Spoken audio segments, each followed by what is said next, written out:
अरे चूल्हे में जाए तुम्हारे बाबूजी और ताऊ जी की सेवा सत्कार। शादी मैंने एक बाप के बेटे से की थी, पर यहाँ तो दो दो बुढ़ों की सेवा करनी पड़ रही है। आपके बाबूजी कम थे क्या जो आपके ताऊ जी गाँव में ही जम गए? अरे बेटा बेटी हैं, जाएं उनके पास, मैंने उनका कोई ठेका नहीं ले रखा है। एहसान होंगे आपके बाप पर मुझ पर। नहीं कह दो अपने बाप से, भारत बने फिरते हैं, नहीं तो उनका बोरिया बिस्तर भी घर से बाहर फेंक दूंगी। जल्दी से जल्द अपने ताऊ को विदा करो, वरना मैं मायके चली जाऊंगी। गीता अपने पति सुरेश से बोली।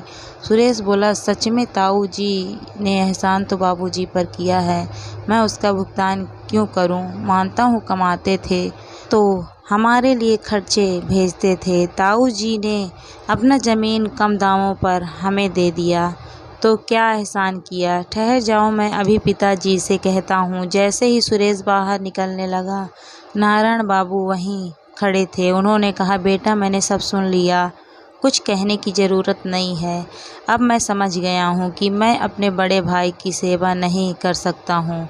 निश्चित रहो, मैं तुम्हारा बोझ हल्का कर दूँगा। इतना कहकर वह उदास मन से वहाँ से चले गए। बहुत सोच विचार करने के बाद नारायण बाबू ने नैना भतीजी को फ़ोन किया। नैना, तुम्हारे बाबूजी की तबीयत अब ठीक नहीं रहती, आकर देख जाओ और हो सके तो उन्हें अपने साथ ले जाओ।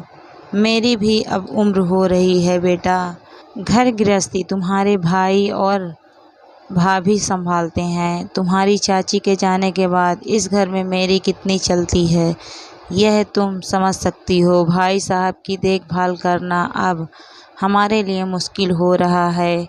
अब अपनी जिम्मेदारी संभाल लो और मुझे माफ़ करो। नैना बोली, क्या बात है चाचा जी, ऐसा क्या हो गया कि बाबूजी को आप वहाँ से ले जाने की बात कर रहे हैं? आप जानते हैं उनके प्राण उसी गांव में बसते हैं। माँ के जाने के बाद बाबूजी ने गांव में रहने का फैसला किया और खेती-बाड़ी, घर सब कुछ आप ही तो आज तक देखते आए हैं। मैं और राजीव भाई तो कुछ जानते भी नहीं, इसीलिए कभी हमने दखल अंदाजी भी नहीं की। फिर क्या बात हो गई? नैना के पिता नरेंद्र बाबू और नारायण बाबू दोनों भाई हैं। नरेंद्र बाबू नौकरी करते थे। दोनों बच्चों के विवाह के 2 साल बाद उनकी पत्नी का देहांत हो गया तो वह बच्चों के पास न रहकर अपने गांव के घर में रहने लगे। वहां काफ़ी संपत्ति थी। अब पिता के घर खाने पीने का ख्याल चाचा और उसके परिवार वाले रखते थे, इसीलिए नैना और राजीव कभी दखल अंदाजी नहीं करते थे। खेती बाड़ी से जो आता नारायण बाबू के खाते में जाता।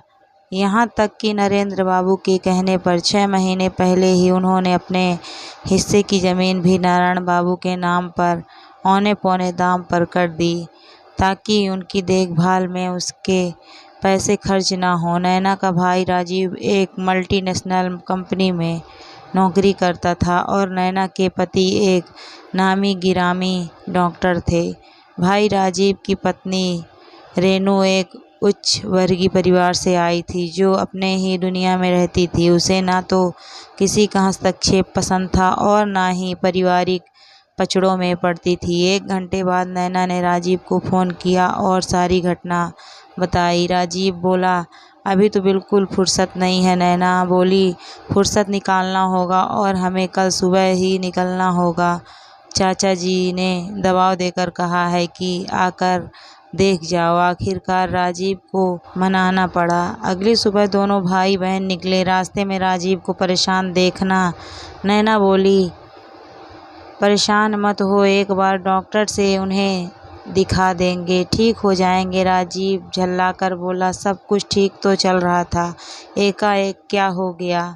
अगर कुछ साल और वह लोग देखभाल कर लेते तो क्या बिगड़ जाता? अपनी ज़मीन कितनी कम दामों में हमने उन्हें दे दी, यह सोच कर ही कि वह लोग बाबूजी का ख्याल रखेंगे। अपना मतलब निकल गया तो हो गए रिश्तेदार ख़त्म। नैना बोली, छोड़ो ना पुरानी बातों को, करने से क्या फ़ायदा हो सकता है। शायद बाबूजी आखिरी वक्त में अपने बच्चों के साथ रहना चाहते होंगे।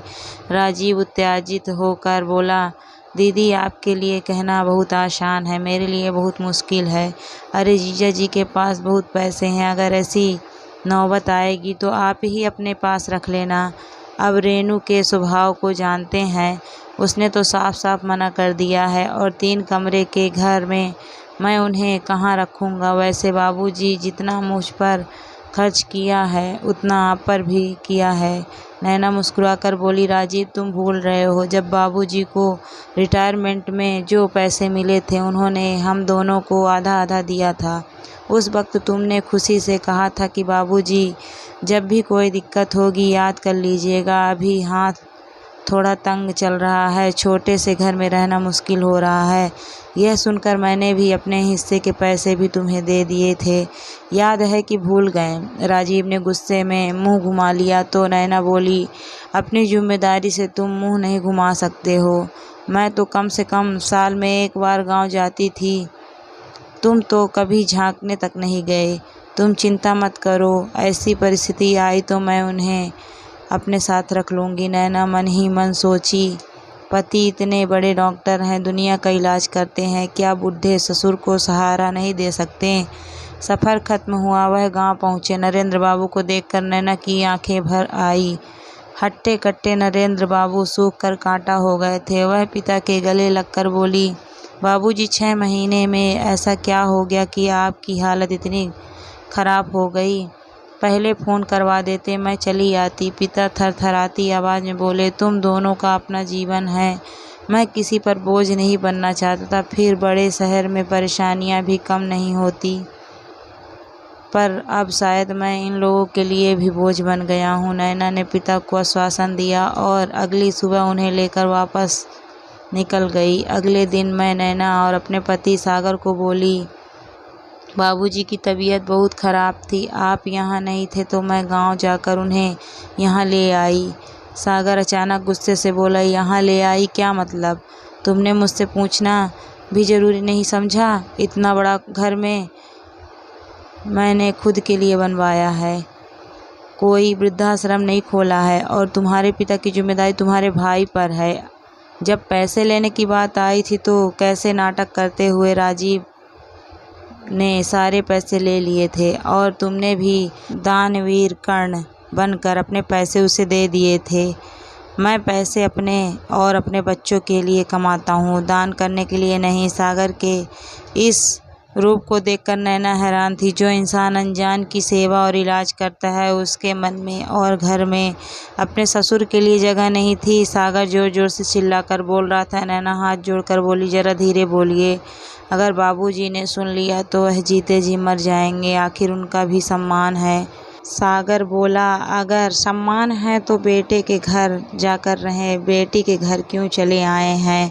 तुम कमाती नहीं हो, मेरे कमाई पर रहती हो, तो निर्णय लेने का अधिकार तुम्हारे पास नहीं है। इतना कहकर सागर वहाँ से उठकर चला गया। नैना को विश्वास नहीं हो रहा था कि जिस पति को वह इतनी इज्जत देती थी वो लोगों की सेवा करता है, आज वह उसकी नज़रों से गिर गया था। उसे खुद पर गुस्सा आ रहा था कि आखिर उसने अपने भाई और पति पर इतना भरोसा किया ही क्यों। आखिर उसने अपने सारे पैसे अपने भाई को दे दिए थे। बच्चों के जन्म के समय सागर ने कहा कि तुम आराम से घर में रहो, अब तुम्हारी सारी जिम्मेदारी मैं पूरी करूँगा। गलती की थी नैना ने, जो पति की बात पर भरोसा कर लिया। नैना पूरी रात इसी उधेड़-बुन में थी कि आखिर अकाउंट में पैसे तो थे, परंतु बिना पति की इजाज़त के वह खर्च नहीं कर सकती थी। एक बार उसने सोचा अपने भाई को बोले कि जो मैंने तुम्हें पैसे दिए थे उसे वापस कर दो। यही सोचते सोचते नैना सोफे पर बैठी बैठी कब सो गई उसे पता भी ना चला। अगले दिन नौकरों के साथ मिलकर नैना ने सबके लिए नाश्ता बनाया। सागर नाश्ता करके बिना बताए चला गया। नैना मुस्कुराते हुए अपने बाबूजी के लिए सादा नाश्ता लेकर गई। वह देखकर हैरान हो गई कि नरेंद्र बाबू अपना सामान समेट रहे थे। नैना बोली, बाबूजी आप सामान क्यों समेट रहे हैं? कल ही तो आप आए हैं। नरेंद्र बाबू मुस्कुराकर बोले, बेटा मेरी वजह से अपनी गृहस्थी खराब मत कर।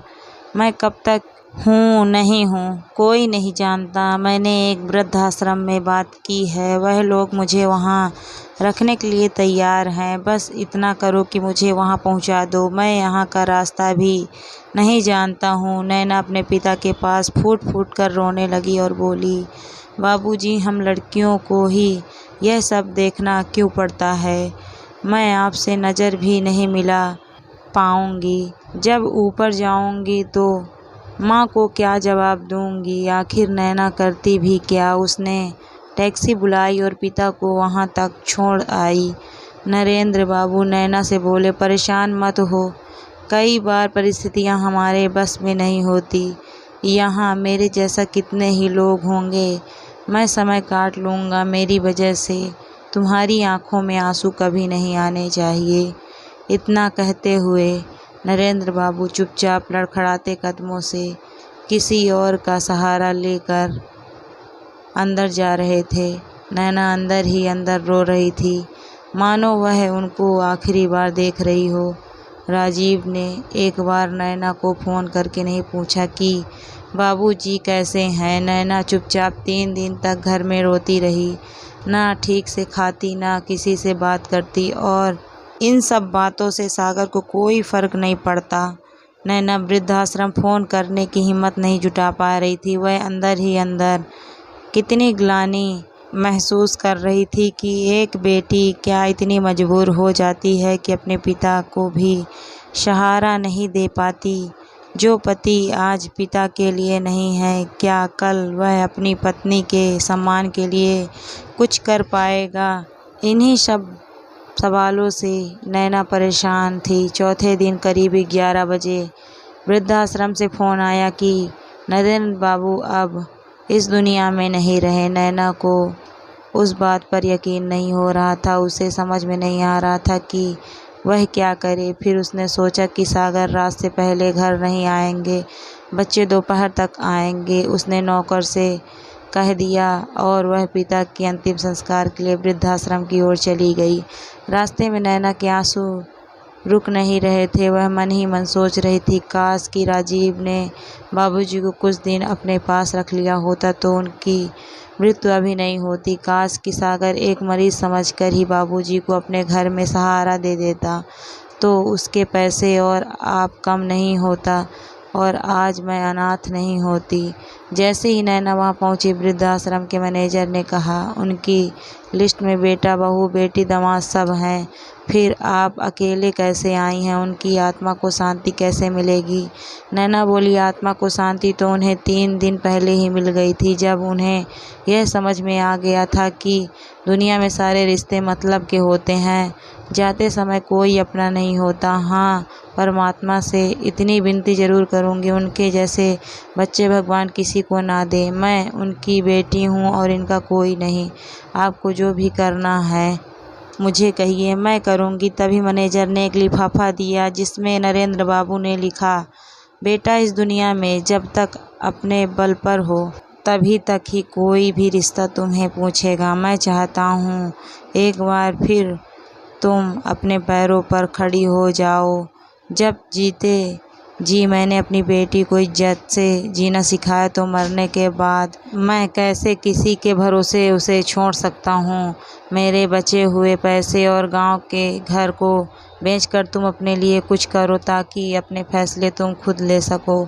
इस संपत्ति में तुम्हारे भाई का कोई हिस्सा नहीं होगा। सदा खुश रहो मेरी बच्ची। पिता के एक एक शब्द ने मानो नैना में हौसला भर दिया था। नैना ने राजीव को और सागर को अपने पिता की मौत की खबर दी, परंतु उसने पिता का दाह संस्कार खुद किया और राजीव को इस सब से बेदखल कर दिया, क्योंकि उसने पिता के अंतिम संस्कार में भी आने से इनकार कर दिया था। कुछ समय बाद अपने पिता की अंतिम इच्छा उसने इस तरह पूरी की। उसने गाँव का घर अच्छे दाम में बेच दिया। फिर शहर में उसने अपने लिए एक छोटा सा घर लिया और सागर से उसने तलाक लिया। जब सागर ने माफ़ी मांगी तो नैना बोली, मेरे पिता को लौटा दो। मैं तुम्हें माफ़ कर दूंगी। राजीव से भी उसने सारे रिश्ते तोड़ दिए। नैना अपने बच्चों के साथ रहने लगी और अपना काम शुरू किया। अब वह एक आत्मनिर्भर नारी थी जिसे किसी मर्द के सहारे की ज़रूरत नहीं थी। उधर कुछ दिनों बाद भाई भी गिड़गिड़ाता हुआ नैना के आगे मदद की गुहार लगाने आया कि वह बर्बाद हो गया, पाई पाई के लिए मोहताज हो गया। लेकिन नैना ने अपने भाई को पहचानने से साफ इनकार कर दिया और दोनों मुंह लटकाकर वहां से चले गए। मित्रों, ऐसा क्यों होता है कि हर बार पत्नी और बेटी को ही परीक्षा देनी पड़ती है? क्या विदाई के बाद बेटी अपने पिता के लिए कुछ नहीं कर सकती? क्या एक लड़की शादी के बाद जहां सास ससुर पूरे परिवार की देखभाल कर सकती है, वह अपने पिता की देखभाल नहीं कर सकती? ज़्यादा माल पर ससुर की जिम्मेदारी नहीं होती। इनके लिए हम लड़कियों को आत्मनिर्भर बनना होगा ताकि अपने लिए और अपने माँ बाप के लिए छोटे छोटे फैसले तो हम खुद ही ले सकें। आपकी राय क्या है? ज़रूर कमेंट में बताइएगा।